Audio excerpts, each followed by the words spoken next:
be here. Interesting. Nick just told me during the break that you hadn't heard the announcement from Husky Energy that they want to sell the whole shooting match for $800 and some odd million. You spoke at a fuel providers conference a couple of years ago, and you actually predicted this, and you made everybody in the room mad at you. Well, these are family businesses that they've been around for generations and generations. They want their kids to take over the business. That's never going to happen now. We're careering towards a world that will not be burning oil for transportation. Mm-hmm. So this is inevitable, and these are just bellwethers to much larger changes. But 500 gas stations? Yeah. Yeah, that's huge. I mean, where are the gas stations going in Vancouver? I mean, there's going to be like one gas station in Vancouver within like 3 or 5 years. Only because the real estate that provides the gas station is simply too expensive to waste on a service station. Why not put a condo up, as has been the case we've seen a few of them in the downtown core just vanish in the last year, Nick. Yeah, absolutely. And electric vehicles, I drove here today in my electric vehicle, is going to change the game. Does it surprise you, though, and this was in the paper just the other morning, about electric vehicle sales? While the governments are certainly enthusiastically promoting them, to a lesser extent now in Ontario with the newer government taking away some of the rebate activity, but nonetheless, governments coast to coast are being very enthusiastic proponents. Yeah. Consumers are not following along in the kinds of numbers governments were expecting us to so far. You know what? It's really interesting, the amount of people that walk up to me when I'm plugging my car in, whether it's in a parkade like I just did just now, or whether it's down at a beach and I can plug in there. The number of people that come up and ask me about it, and their interest is piqued, and these are older people with money that can spend the money on these vehicles. It's astounding, and it's not going to really.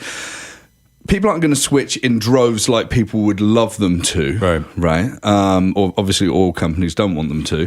But by 2030, the world's going to look completely different. The electrification of personal transportation, even ownership of vehicles, is going to change completely. I think the biggie for us here in Canada, Nick, is because we are so few in terms of population in the second largest country on Earth. Distance and the ability for the vehicle to handle distance is critical for Canadians, and they're just not there yet. Yeah, it's really tough. I surveyed a route from here in Vancouver to Toronto, and there's where you could fill up all the way across. Yeah, you hit a pretty dark spot just out of Calgary. Between Calgary and Thunder Bay, it's tough times. Oh, really? Yeah, you pretty much, it's few and far between. The best way to do it would be to drop down into the States, where you've got a lot more charges actually on the way. So yeah, there's still a lot of work to be done. I just heard in Ontario that they've been ripping out fast chargers and level 2 charging stations because they haven't been used. It's like this isn't how you get people to change. Right, you don't take away their technology before they bought the new vehicle. Yeah,